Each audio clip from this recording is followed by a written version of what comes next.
Straight sets win for Ateneo. They take game 1 of the semifinals at the expense of Perpetual. Ivy Remulla is with our Shakey's player of the game.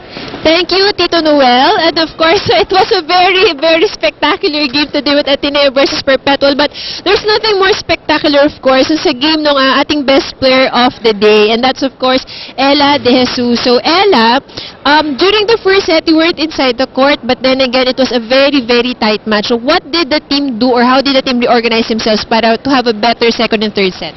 So, lagi sinasabi sa amin ni Coach, no, hindi natatapos yung game sa first set. So, kahit gaano kapangit yung first set namin, automatic, kailangan namin yung kalimutan kapag nag-face na kami ng another set.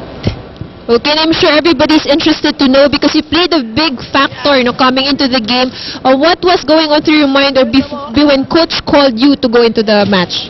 So, ako kasi being the 7th man, lagi ako ready kahit yung game namin. So, once na tinawag ako ni Coach, laging ready ako. So, bago pa lang mag-game, lagi akong nag-visualize sa mind ko. Okay, so yun ang secret ni Ella at dahil you played very well today, this is a special gift for you from Shakey's and you get the chance to greet, of course, all the supporters and the fans. Hello sa family ko and kila Tita Joy sa Inner Senses and happy anniversary sa parents si Kuya sa St. Roses and sa mga fans natin ngayon, sana patuloy nyo kami supportahan hanggang championship. Alright, congratulations Ella, very well played. Back to you, Tito Noel and Ann. Ay. Okay, Ate Ivy, nakaisa ka na naman dyan. Hanggang dulo tayo, no? And again, Ateneo take